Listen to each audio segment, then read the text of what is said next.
Around 5 years ago, I took my girlfriend Abby to the zoo. Now, don't get me wrong. I don't dislike the zoo. I also don't love it. It always just felt a little weird to me, watching all those animals in cages. It doesn't necessarily bother me enough not to go. However, I would never go on my own volition. I remember that week we both got a Thursday off from work. We decided it would be fun to go do something that would normally be busy on the weekend. As we pulled into the zoo parking lot, it seemed we had a good plan. It was at least half as busy as usual, even though it was 9 a.m. and they just opened. As we got out of the car, my girlfriend and I put on some sunscreen and made sure our snacks made it into our backpacks. My girlfriend let out an excited squeal as she saw the sign for the zoo entrance. It made me smile. I wasn't there to watch the animals after all. I was there because I knew it would make her happy. I just wanted to see her reactions to her favorite animals. I wish I knew back then what was in store for her. I wish she didn't have to see the horrors of the zoo that day. If you are reading this, Abby, I'm so sorry. I hope you can forgive me one day. We walked up to the gate. Abby held my hand and resisted the urge to skip. We made our way to the line to get tickets and chatted about what animals to go see first while we waited. Next, a voice from the farthest both called out in a cheery tone. As we walked up to the ticket booth, I wasn't fully paying attention. Typically, I like to give people who are working jobs like this my full attention and try to be as nice as possible. Make eye contact. Be patient. Not be on my phone. You know, the common courtesy you should pay to an employee like this. I try my best to make up for the annoying Karens who ruin their days by doing these things. However, I was fumbling with my wallet and Abby was behind me asking me something, so I was awkwardly facing her as I walked up. As I was looking at my wallet for a credit card that I misplaced, I looked up at the employee to apologize for taking so long. After glancing at him for a second, I had to do a double take. Not on purpose or anything. My brain just did it automatically. No problem, sir. Take your time. The odd man in the ticket booth said as Abby slipped her card over to him. Wonderful. Let's get you 2 tickets so the fun can begin. As he ran the card, I felt like my eyes were glued on his face. My brain was trying to make sense of what exactly was off about him. Of course, most of all was the tone of his voice. It sounded way too happy, almost robotic, or like it was from a kid's cartoon. His mouth was just slightly too wide. The teeth inside his mouth were too white and perfect. His eyes looked like marbles moving around in his head. I think I only saw him blink once. I know that because the blink was painfully slow. I thought he was making a joke or something. His neck seemed to be just barely too long, and the last thing I noticed was his joints didn't seem to be a normal proportion. For example, his forearms were shorter than what felt normal. Oh, silly me. I almost forgot to mention something important. I cringed as the man kept talking. The park is no longer taking credit cards beyond this point, and you are required to click on the link in your email to link your card to our brand new Zoo Wallet feature. Much more convenient than taking out a card every 5 minutes to buy something. I tried to tell him we were not inserted and we had cash, but he went on and on about how it was a new policy. I thought it seemed a little off and like some kind of scam, but Abby looked anxious, so I agreed and did what he wanted. I definitely should have seen it as a red flag when the guy made us both do the whole process, but I didn't want to disappoint Abby. The argument wasn't worth getting kicked out. Alrighty, you crazy kids. You are all set. Don't forget to see the seal show at 12:15 at the main pool, the employee said with a smile that seemed to stretch his mouth even wider apart. Oh, okay. Thank you, I said in a rush, realizing I was probably staring at the man like he was a monster the whole time. We walked into the entrance and were greeted with a gift shop, a map of the park, a snack shack, and some benches. I was going to ignore how creeped out I felt and try to focus on my girlfriend. I followed her to whatever exhibit she wanted to see first. She was quiet, so I pulled her into the shade and asked her what was wrong. As I asked her, she looked around like she was paranoid. Sorry, Noah. It's probably nothing. It's just that I got creeped out by that guy. And normally when someone creeps me out, I don't think about it for much longer, but I thought she was going to say more, but she stopped there. I sighed. I wasn't sure if it was good or bad that she got the same feeling from the guy. You know what? I got the same feeling from him, but let's not let it ruin our date. We should keep an eye out for him. But other than that, let's just relax and have fun. You're right. You're right. Okay, first on our list are the penguins, she said, as she happily grabbed my hand and pulled me in the direction of the penguin exhibit. We made it to the penguins and she was devastated to not see any. She moved on quickly, trying to not waste any time, and headed towards the elephants. As we walked up to the elephants, we noticed they were gone too. I didn't think much of it because I felt like it's normal to not have some animals out. She didn't think it was normal. We saw an ice cream stand, so we went up to buy some and thought we'd ask the worker if he knew what animals would be out today. As we got closer, I heard a small gasp from Abby. She grabbed my arm and pulled me away from the ice cream stand. Am I crazy? Did you get a good look at the guy selling the ice cream? Abby said to me in a worried tone. I felt a shiver down my spine. No. Why? I said, trying to not sound scared. That guy looks the same as the guy who gave us our tickets. Not exactly. But the mouth, the eyes, the arms. It's the same. What the hell? Abby. They are probably related. Calm down. I promise it's okay. If he creeps you out, we don't need to get ice cream. Let's just keep walking around. She nodded and gave a half-convinced smile. The first animals we found were the monkeys and apes. However, some of the exhibits were empty. They had chimps, orangutans, and baboons, but the capuchin and the gorillas didn't seem to be out. We stood in front of the glass, watching the animals with a couple of other people. After watching them for a few minutes, we shared a glance. A confused glance. Noah, are they sick? They aren't acting right. No, babe, they aren't sick. I'm sure it's just nap time or something, I said to try and calm her, but I knew nothing about these animals, or how they normally act in a zoo. I didn't know what to say to make her not worry about them. She told me she was going to find a bathroom, but she'd be right back. I felt concerned as she walked off, but I tried to take the opportunity to look closer at the animals without it freaking Abby out. I got close to the glass of the orangutans. I have always felt a bit of unease about monkeys and apes. They just feel so human that I feel weird looking at them in this setting, but this felt so much worse. One of them looked me in the eye and it felt so human it made my stomach turn. I saw it weakly grab at its side and wince in pain. I saw a line of stitches on its side. They looked sore. I felt terrible. I hated that I was even supporting this place. Abby came back a few minutes later, and we left before she could see the orangutan in pain. Next, we headed for the tigers. We walked up to the outdoor tiger enclosure and saw a few tigers lying out in the sun. This time it wasn't hard to tell something was really off. I saw moms pulling their kids away and people looking in shock, not able to look away. Some people laughed thinking it was a joke. We should have just left then. We had so many signs of something being wrong. I don't know why we didn't listen. We walked up to view the tigers and saw something that took our brains far too long to process. What we first saw as tigers. We noticed the only thing tiger-like about them was the stripes. After looking for a while, we realized what we were looking at. People lying out in the hot sun painted like tigers, except they had ears on top of their heads. Their torsos looked longer than normal, and their arms and legs were now shorter. It was clear they were human, but horribly modified to look like something else. People started to scream and ran to the exit. Abby and I did the same. We got out our phones to call 911, but soon found our phones were completely fried, not even turning on. As I looked around at the rest of the crowd, I saw other people in the same situation.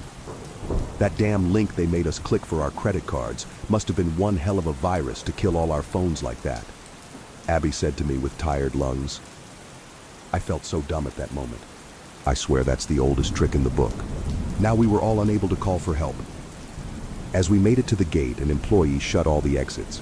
Abby grabbed my arm with what felt like all her strength. The employee looked just like the other creepy employees we had seen. A different hair color and height, but nonetheless, just as creepy and uncanny as the other guys. He turned around to greet us. Hello, everyone. What seems to be the matter? Aren't we all having fun? You have to at least stay for the seal show at 12:15. The crowd of around 50 people started revolting and yelling at the man, demanding they be let out. The man's smile slowly morphed into a frown as he grabbed a man standing near him. As the man screamed to let him go, One more employee walked up to the flailing man. One employee grabbed his shoulders and the other grabbed his waist. The man started wailing in pain as the two employees started to stretch his torso to be longer. Next, they grabbed his arms and legs and pushed on them to make them shorter. The man stopped fighting and went limp. After they were done, they threw him on the ground. The shape of his body now matched the tiger's we just saw. He was just missing the stripes, tall, and ears. The crowd was silent. Now, unless anyone else wants to go into the tiger exhibit, I highly suggest everyone makes their way to watch our seal show, the employee said as his terrifying smile grew back on his face. Right this way, folks, he said with a pep in his step as he skipped to the seals. We all followed in horror. I felt so helpless. I was supposed to keep my girlfriend safe. She was quiet, but I could hear her shaking breath and feel her clammy hands holding mine. As we walked to the seals, we passed by a few other enclosures on the way. I wish I could have somehow blocked Abby from seeing what I saw, but the damage was already done. We passed by the bears and saw more people lying in the hot sun. Awkward patches of fur covered them. Their bodies morphed into unnatural states. Then we walked by some deer, most of the people lying on the ground, but some trying to stand on their brand new 4 legs, but falling and screaming in pain. I could see blood on their heads from where the antlers were put in. After what felt like miles, we made it to the seal show. About 10 employees surrounded us, all of them with the same terrible features. The setup for the show wasn't anything too crazy. Just a few bleachers lined up facing an in-ground pool and a platform where an employee stood with a microphone to talk about the show. I don't think I've ever heard such a glaring, painful silence in my life. I think we were expecting to be sacrificed or something. The anticipation was awful. One of the employees walked up to the platform by the pool, his footsteps loud and echoing in the process. How are we all doing? Having a whole lot of fun, I hope. He hated our silence. He then said it again into the mic, this time much louder and in a much deeper, angry tone. I said, how are we all doing? We all nervously clapped, trying to avoid getting turned into an animal. Glad to hear everyone is having such a magical day. Don't forget that we will be closing right after the seal show. So everyone please make sure you head out right after the show. But remember, kiddos, leaving in the middle of a show is rude. The show began. We heard music from the speakers and saw a second employee come out dragging something. I think the employee who had the mic was spouting out some random facts about seals or something. But that's not where my mind was focusing. I was focused on the employee dragging a person to the pool. The person had their arms duct taped to their sides. Their legs were taped together, and a cheap-looking fin was taped on their feet, while also painted gray. It looked like the employees had not morphed them yet. They tried to scream, but had duct tape covering their mouths as well. It seemed like once they got morphed, their minds went to mush. This poor person seemed to be still fully conscious while being tied up and dragged to the water while 50 people watched. Just as the employee was saying something about seals being great swimmers, the person was thrown into the water. We all sat and watched as the person with their entire body bound by duct tape sank to the bottom of the pool. People started to panic again and try to fight back or escape. Abby and I sat in fear as we saw the employees catch helpless people and turn them into something unrecognizable. Abby and I sat in disbelief as we watched not only so many people around us become something else, but at least 20 people or seals were thrown into the pool, helpless. 30 minutes later, the show was over. Only around 15 people remained on the bleachers as the employees took a bow. Thank you everyone for coming. Don't forget we are now closed. Our staff will now escort you out of the park. The employees started walking towards the exit. Abby seemed relieved, trying to not get too excited, but started to cry and just wanted to get out of that place. I knew I had something I needed to do that would make Abby angry. Something that might cost me my life, but the employees seemed to not be watching us as closely. I knew I had to act right that second. I'm so sorry, but I have to do this, I said as I gripped her shoulder and whispered softly. Her head swung to look at me. Her eyes were wide as saucers and her muscles tensing up. As we followed the group of employees walking us to the exit, we went around a bend with some bushes. I snuck into one of them, hoping and praying the employees wouldn't see me. They made it very clear that the zoo was closed and they wanted us to leave.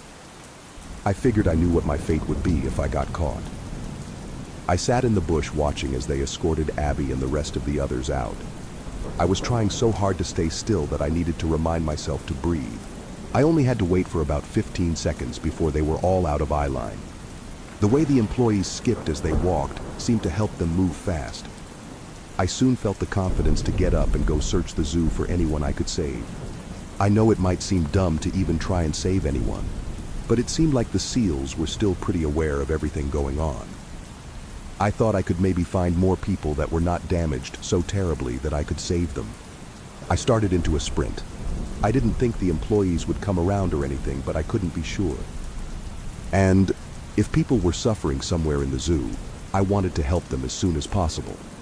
I was running from exhibit to exhibit, first seeing if the animals were gone entirely, or if they had people in them. Then I would try and decide if they were too far gone to even help. I felt an enormous weight on my shoulders. Who am I to decide if someone should be saved or not? I realized after looking at the exhibits how to figure out if I'd find people in them. If the animal was dramatically bigger or smaller than a person, the animals would be missing from that exhibit entirely. Only the animals that were similar in size to humans were replaced by a person. What I gathered from that information is that the employees' morphing abilities were limited. When people got morphed into an animal, they didn't have to be an exact size match, but slightly lengthening, shortening limbs or torsos, and making it hard for them to walk like humans. But that was about all they could do. They couldn't make ears or a tail grow out of someone. They couldn't get fins or fur, but they sure did their best to simulate it. However, some of the exhibits still had people in them, despite not being the exact size of that animal. The bear exhibit, for example.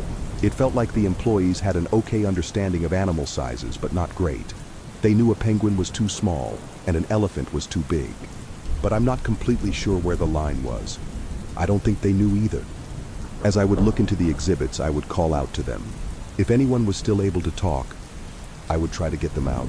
I know that's not the deciding factor over if someone is worth saving. But I wasn't thinking clearly. I knew I couldn't help everyone, and I had to make some tough decisions.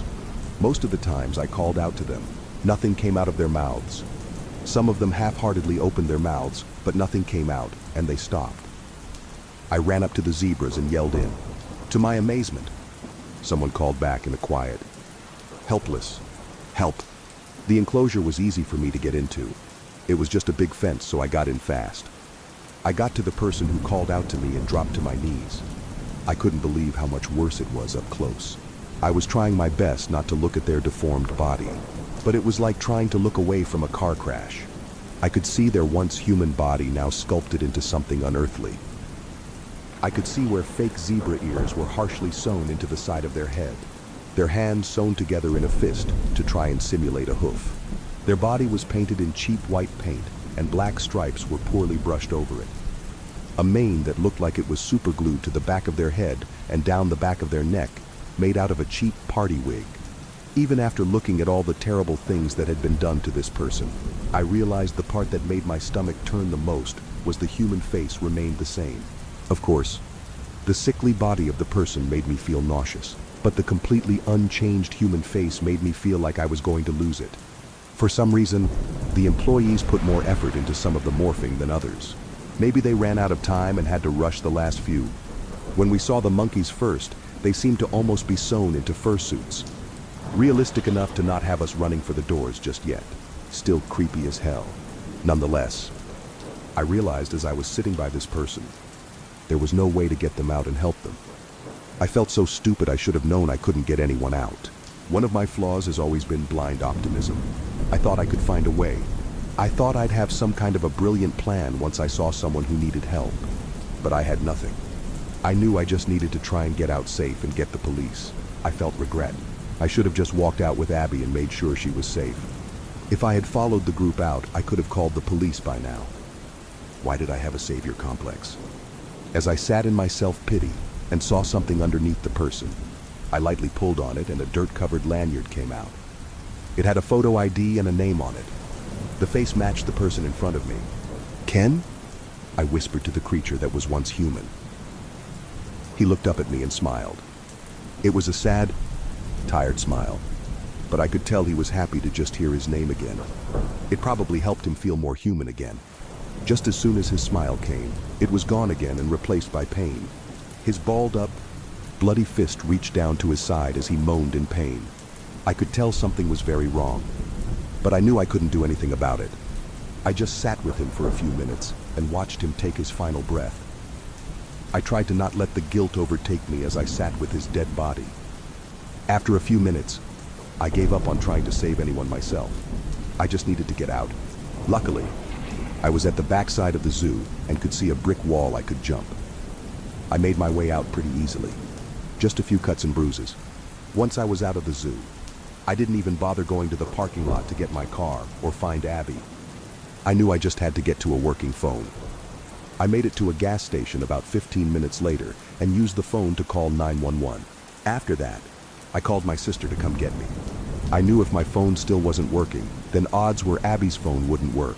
I still tried a couple of times as I waited for my sister to see if I got lucky. Once my sister got me, we went to Abby's house. Her mom opened the door and she looked pissed. She told me Abby didn't want to talk to me. I was sad she didn't want to talk, but I was greatly relieved that she made it out and was home safe. I told her mom I understood and went home. I kept checking the news, looking for anything about the zoo, but nothing. I waited until the next morning and still no news about it. I decided to drive back to the zoo at around 2 p.m. The zoo was normally open until 6 p.m. However, the day I was there, the employees so graciously closed early. I had to go back. It was all I could think about. I had to know. As I came into the parking lot, I was amazed to find it busy. People coming and going, laughing, having a great time. I was so confused. I decided I needed a closer look, so I parked out and walked up to the ticket booth. I could feel my hands sweat as I got closer and closer to the entrance, but I had to know what was going on. From the back of the line, I could see the employees and they looked normal. I wanted to get closer and see inside, so I got in line to buy a ticket. I was warmly welcomed by the employee giving me my ticket. She was moving slowly, but she was friendly, and most importantly, not one of those sick creators from yesterday. She looked confused at her computer screen and asked a coworker for help. "Oh, I know what happened. You need to do this instead," the employee's coworker said as she randomly pushed buttons to make the computer work. "Ugh. I'm so sorry, sir. We got your ticket working now. Sorry for the wait. A bunch of previous employees quit yesterday or something, and they didn't want to close the zoo while they train new people. So most everyone here today is brand new to the job. We appreciate patience." I froze where I stood. I didn't know what to say or what to do. Those disgusting creators came in and morphed all the zoo employees into animals and showed them off and terrorized so many zoo customers just for the owners of the zoo to reopen the next day. Do they even know what happened? "Do you by any chance have any more information on what happened with the employees?" I said to the woman as I was greeted with a confused eye squint. No, sorry, I don't. I just needed the money, so I took the job." No, that's fine. Don't be sorry. I was just wondering if you knew," I said to the woman as she stood in her ticket booth awkwardly. I made my way into the park. I immediately noticed all the small and large animals were back and looked totally normal and healthy. I checked on all the enclosures that had people in them the day before very closely, and to my surprise, everything was normal. All the animals, big, medium, and small, back to normal. It was the same with the employees, all normal. I continued to do more research into the employees that got brutally turned into animals. I found nothing. It was all covered up. It looked like the zoo just said they all quit. Not sure how them just disappearing was explained to their families. I tried to go to the cops and give them my testimony, but unsurprisingly, it wasn't believable. Abby never wanted to tell the cops, or anyone for that matter, what happened that day. She told me in a letter a few months later that she could never forgive me for abandoning her at the zoo. She understood why I felt the need to help other people, but was hurt that I didn't feel the same need to protect her and keep her safe. I haven't heard from her since. Still to this day, I have no clue what those morphing creators were. it was like they even tried to morph themselves to look human and then put on some kind of weird show for us. Maybe trying to impress us, or maybe trying to scare us. I will never know. It seemed like they had no respect for human life, but still cared about the animals. I say this because they never used any real animal parts for their vile creations. It was always cheap replicas of animal parts. The new employees seemed clueless about anything weird happening. I ended up finding a couple of old employees that were still alive, the ones that had that dreadful day off of work. I was able to talk to one who was a janitor. He showed up at the zoo the next day with all the gates still locked and customers wanting to get in. It took a while before they found someone with a key to even get it. I asked him about how the animals looked that morning, and he was confused about me, being worried about the animals, but didn't think much of it and told me they were fine, just a little hungry. So those creatures took the animals somewhere else for safekeeping while they played their sick little game on us. I've tried so hard to put the pieces together, but I honestly just want to move on now. I'm posting this here as a sense of closure. I want to move on with my life, and I'm hoping this will do the trick. 1 week ago, my wife and I moved into a gated community called Bravero, one of those cut-out paradises with an aesthetic so vivid in photos, yet anemic in reality. After living there for 2 days, we moved to a hotel. It'll be our home for the foreseeable future. We just need to sell the property and find a new one. Anything, anywhere, far from Bravero. That's the only requirement. The nefarious nature of that place only became apparent once the street's rule had been broken. No laughing after dark.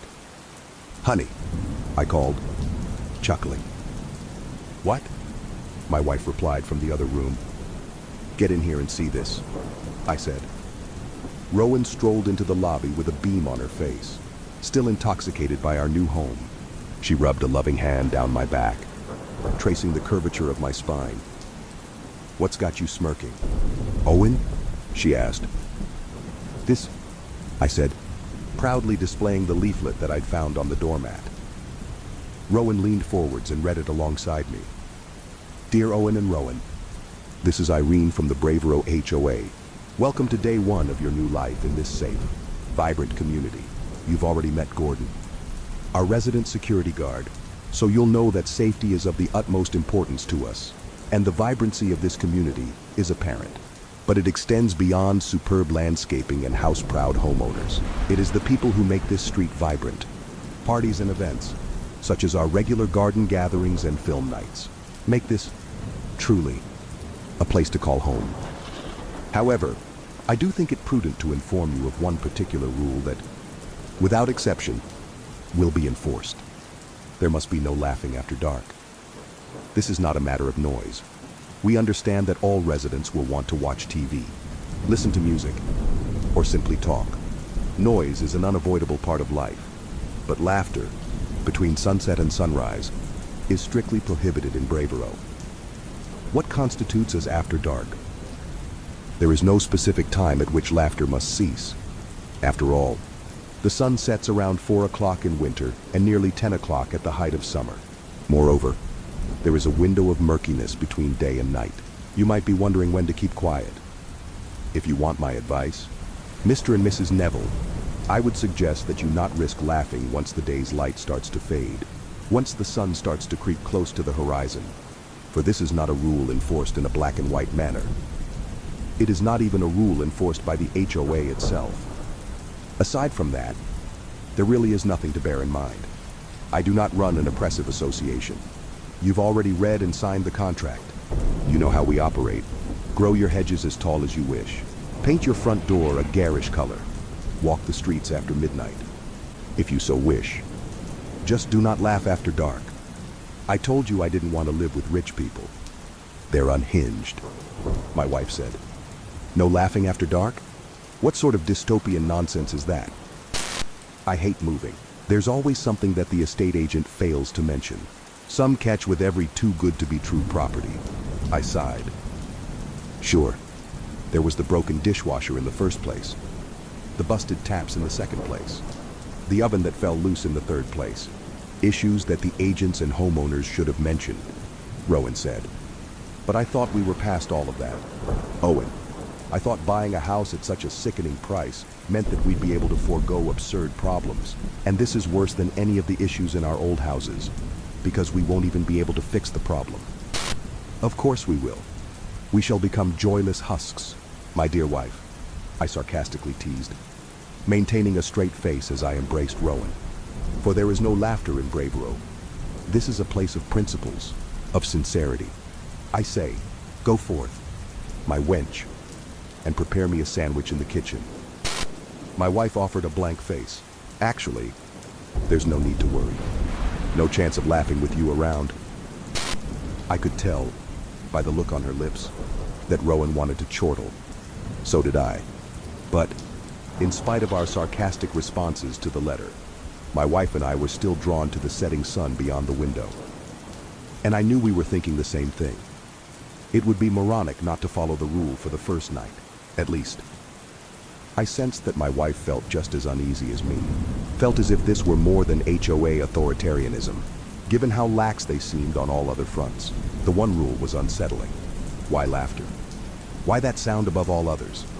The sound of joy itself. It was too late to do anything on the first evening. I decided I would discuss the letter with the HOA chief the following day. I rang as soon as I woke up. "Oh, and Neville, so wonderful to receive a call from you." Irene heartily laughed the next morning. "How was your first night in Bravero?" "It was good," I uncertainly replied. "Irene, I'm calling you about the welcome letter." "Ah, I see. Did everything make sense?" she asked warmly, yet obliviously. I frowned, before realizing the woman obviously hadn't seen my face on the other end of the phone. Well, it was relatively straightforward. There wasn't much to digest, but one thing befuddled the two of us: the rule about laughter. Irene did not pause, and her bubbly tone did not falter. Yes, no laughing after dark. That's all. I did explain how to interpret after dark. There is no exact cutoff point. No moment at which day becomes night. Do you understand? I sighed. It's not about that. Irene, it's about the nature of the rule itself. Does it not seem a little totalitarian to you? I'd understand a rule such as no noise after 11 in the evening. But a rule about not laughing after dark is so oddly specific, and it doesn't seem warranted. I don't see why laughing would ever be worse than other noises that neighbors could make. I paused, but Irene said nothing. So I continued. Plus, as you mentioned in the letter, the sun sets early in winter. Are you seriously suggesting that on Christmas Day, to give an example, Rowan and I wouldn't be able to have a joyous time with our family after, say, 3 or 4 in the afternoon? Not at all. Mr. Neville, be as joyous as you want throughout the year. Irene gasped. I'm only saying that you wouldn't be able to laugh after dark. Not until the sun rises once more. I grumbled in frustration. I have to say I'm more than frustrated to be learning of this rule after finalizing the contract. Did you not talk to the letting agent about Bravero's HOA before purchasing the property? Mr. Neville? Irene asked. Yes. I spat. I signed your association's agreement, and there was no mention of this rule in there. I know because I read it again this morning. So, this isn't legally enforceable. You're absolutely right. Mr. Neville, it isn't legally enforceable, Irene replied. I huffed anxiously. Right, so, did I mention anything about a possible breach of our contract? Irene interrupted. Did I mention anything about the consequence of breaking the rule? Did I mention, for example, anything about seizing the property, should you not comply? Well, no, I said. But what's the point of making a rule that you wouldn't be able to enforce? As I mentioned in the letter, Mr. Neville, I'm not the one who enforces it, Irene replied. The HOA didn't make the rule. We simply inform. I see, I muttered through clenched teeth, tiring of the irritatingly cheery busybody. So, what would be the consequence of my wife or I deciding to laugh after dark? For the first time in our entire conversation, Irene fell silent, hesitated for a moment. Longer than a moment. In fact, it was her only sign of humanity throughout the call. The only sign that she was more than a pre-programmed series of chipper, dismissive statements. This is an amazing neighborhood, Mr. Neville, Irene solemnly said. The 50 residents of Bravero lead happy lives, and I hope you join them. I truly do. But we have all had to sacrifice something for such peace, such security from the outside world. And that something is laughter. Mr. Neville, but only during those dark hours of the day. That's not an answer. Irene, I said, what would be the consequence? I wish you'd known the few poor souls who received an answer, Irene replied coldly. If you had, you wouldn't be asking questions. You'd not dare to laugh ever again. The curt woman, whose jolly demeanor had entirely dissipated, abruptly ended the call, and I was left sitting in my study for the rest of the day, ignoring messages from my boss and co-workers, not only refusing to work, but refusing to move. That may seem a little extreme, but you'd understand my reaction if you'd overheard that call, if you'd lived on the street of Bravero for a mere 2 days, as my wife and I did, because we certainly didn't stay after what happened on the second night. I was stirred from my trance, which must have lasted hours. Around 9 in the evening, Rowan had finally returned home from another late night at the hospital, and the slam of the front door seemed to finally bolt my frozen body from its paralysis. Still, the sudden return to reality didn't make me feel any better about the call with Irene. I didn't dismiss the rule as the overbearing control of a tyrannical association. No, I believed the old woman. I believed that something awful would happen if we were to laugh. I had no idea what that something might be, but I'm no fool. I wasn't going to wait for an answer. I didn't want an answer. I wanted my wife and I to sell our home. I wanted us to buy a hotel for a night and figure everything else out after that. Owen? Rowan called. I shakily stumbled out of the office, wondering what had possessed me, wondering why my heart was beating so quickly. Irene's just a power-hungry socialite, I told myself. You should hire a lawyer, talk about this arbitrary rule which wasn't included in the agreement. That was what the rational part of my brain said. However, the irrational part of my brain, the part steered by my sick gut, told me to ignore logic, ignore reason, and listen to that ever-present dread in my heart. The dread that told me to listen to Irene. The dread that told me to take my wife away from Bravero. By the time I reached the lobby, I was panting. Sweetie, my eyes widened when I saw that Rowan wasn't alone.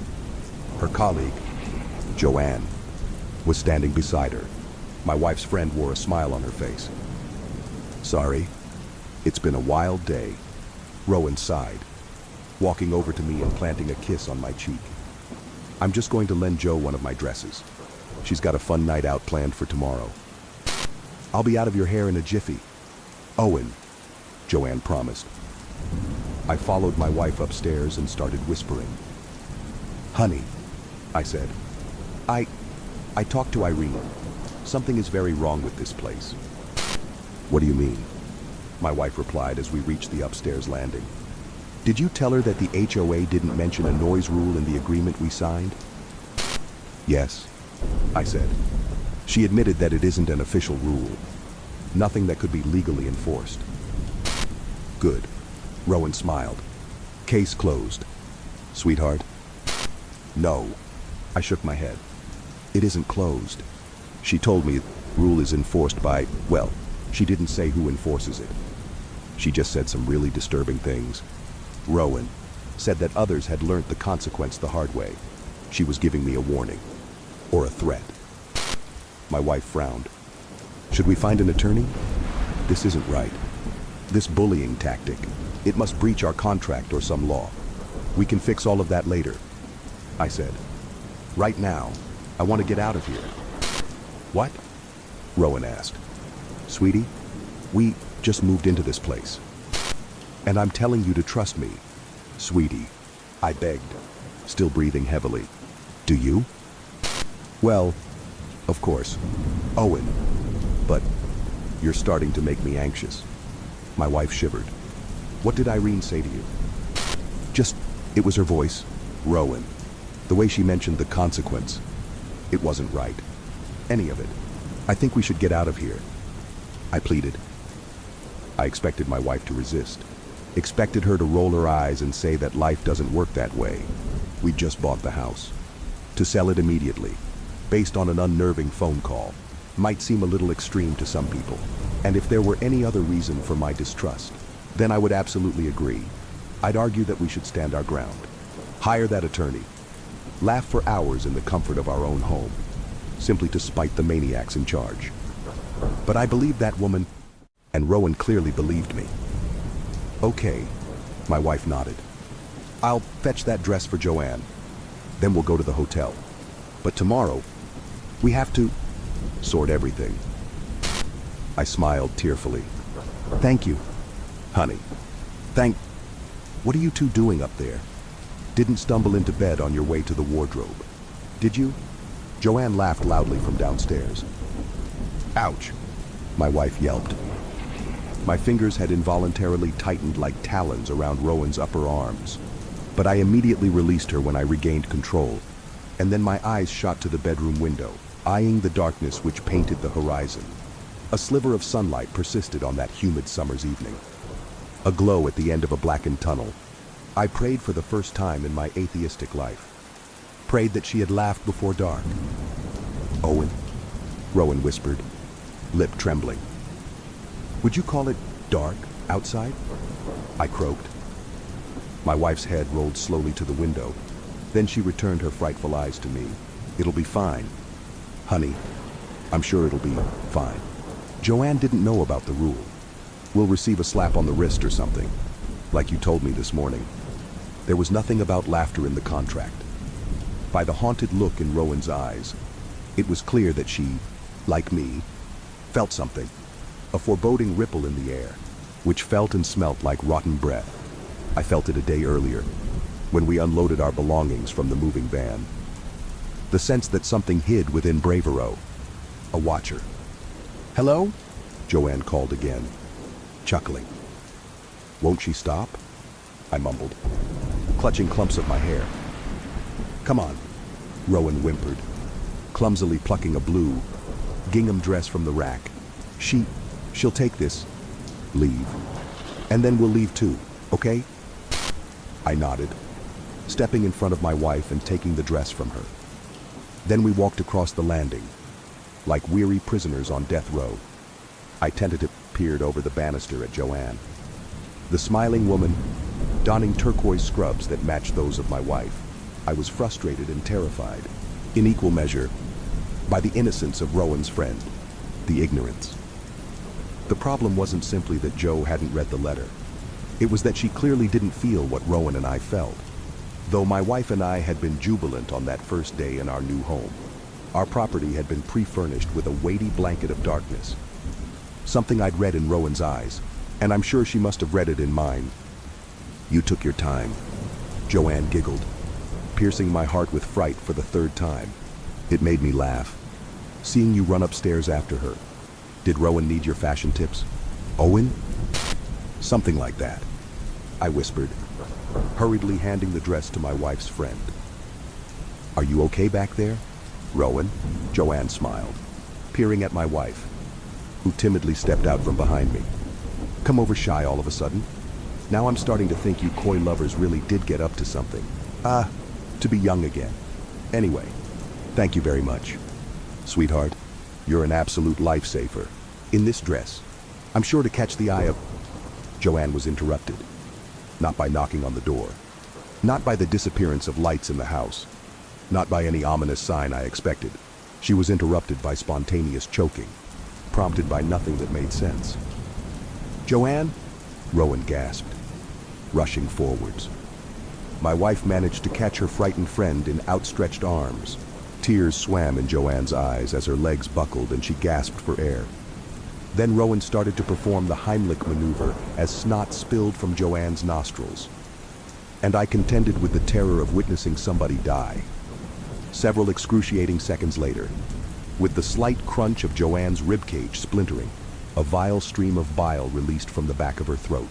And in the mess, which spread in a festering pool on the floor, there floated a crumpled piece of paper. Being the only non-squeamish member of the trio, and noting that the other two were still recovering from the trauma of Joanne's sudden fit, I knelt down to pluck the note from the lake of vomit. It bore neat, printed lines of text in a minute font. After I scraped a streak of sick away, 2 sentences became legible. Expulsion notice. Please exit through the basement. I read the note aloud, whilst Joanne continued to splutter, and my wife eyed me with confusion. So, I read the note again. And again. Joanne looked twice as perplexed as Rowan. I understood, of course, understood that none of it seemed rational. We did not have an explanation for the note's mysterious arrival. Joanne hadn't swallowed the slip of paper. It had simply emerged at the top of her throat, corking her trachea. Not in an attempt to end her, clearly, given the note's second sentence. Please exit through the basement. Joanne screamed as she flung the front door open. It revealed not the front porch, but the kitchen, and the back door of the house opened onto the front entryway. Windows opened onto the interiors of various other rooms throughout the house.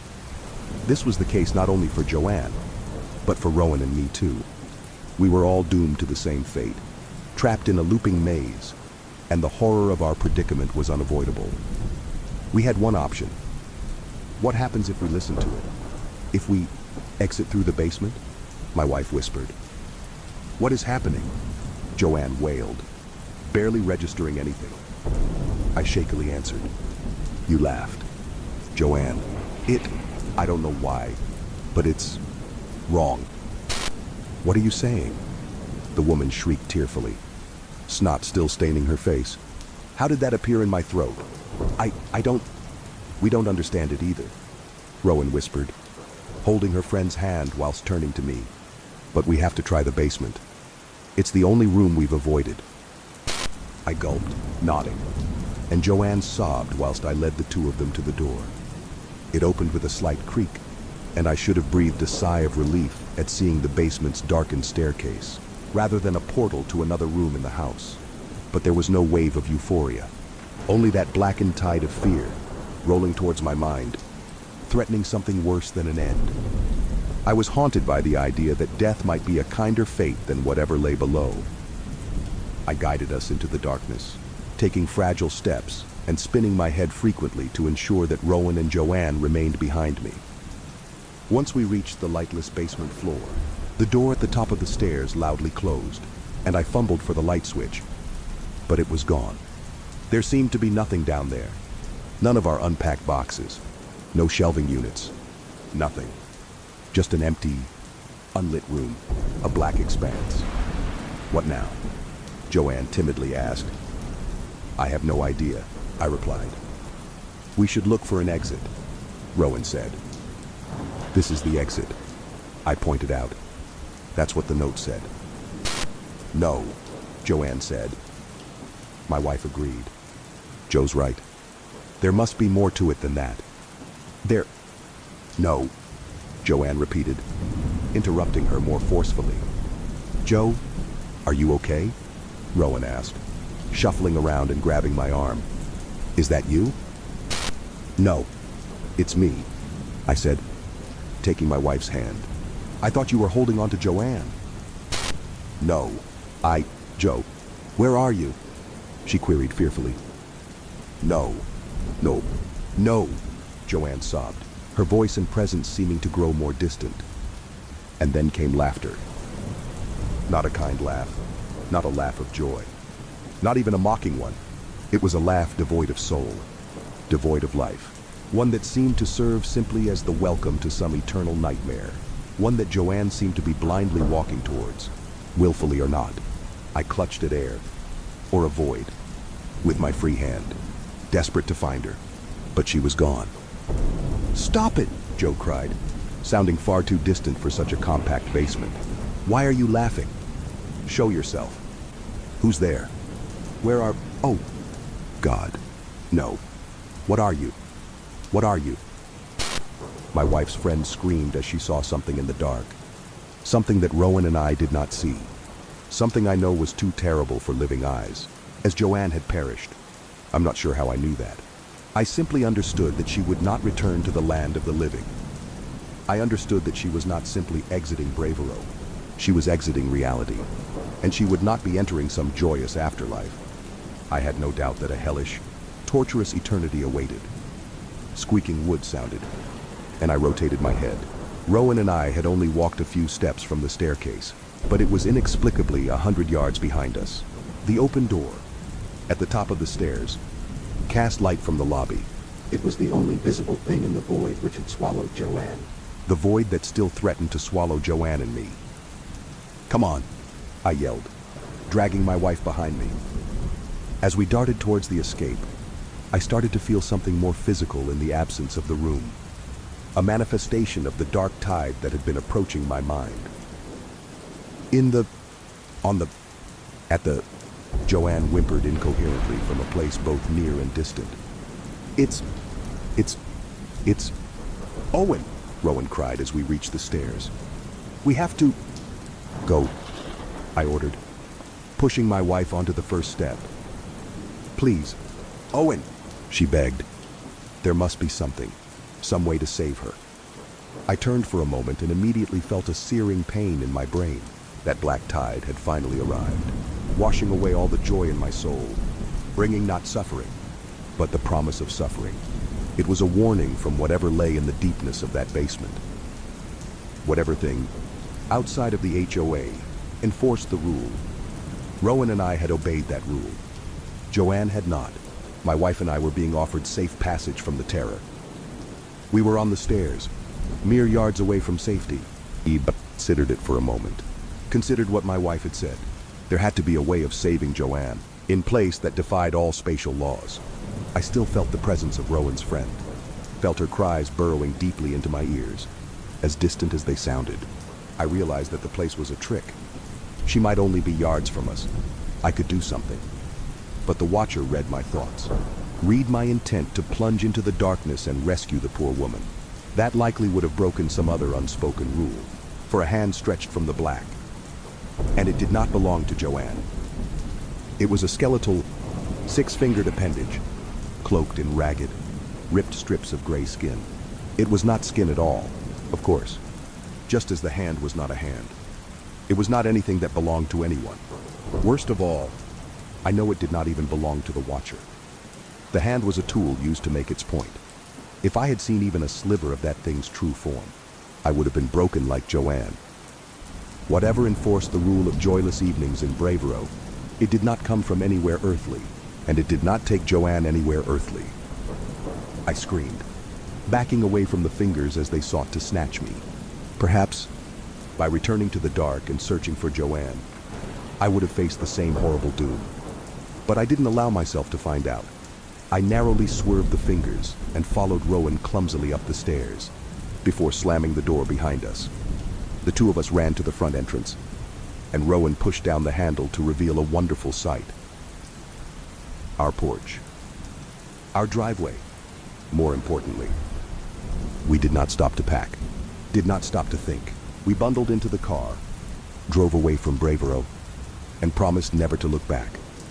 A few days have passed, and we've decided not to return to collect our things. Even at the sun's high point of the day, I wouldn't risk uttering even the slightest giggle in Bravero. Besides, there are things worse than material loss, things worse than death, even. But I never gazed at those things, and I pray I never will. I pray for something truly awful. In truth, I wish that Joanne had died before seeing whatever she saw. I never thought I'd see Jessica Wright again. We were just kids, really. High school seniors wrapped up in the small dramas of our tiny town. Jessica was the girl everyone noticed, with her bright eyes and infectious laugh. I was the boy in the back of the class, quietly sketching her from a distance, too shy to ever make a move. Our paths crossed occasionally, but we were never more than casual acquaintances. Then, the accident happened. It was a rainy night, the kind that turns the roads into slick death traps. Jessica's car skidded off the highway and wrapped around a tree. She was gone before the paramedics even arrived. The town mourned. Her parents were devastated, and for weeks, I couldn't get her face out of my mind. I felt an unbearable guilt, a sense of loss that I couldn't explain. I didn't know her well, but somehow, her death carved a hole in my life. Years passed. I moved away, went to college, got a job, and tried to forget the haunting memory of Jessica. Life became a series of routines, and for a while, it worked. But then, a few months ago, the nightmares started. I would wake up drenched in sweat, Jessica's face floating just behind my eyelids, her eyes empty and accusing. It wasn't until last week that things took a turn for the worse.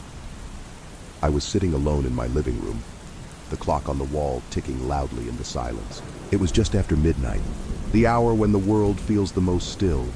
I had just turned off the TV and was about to head to bed when I felt it, the unmistakable sensation of being watched. My skin prickled, and I turned slowly, my eyes scanning the room.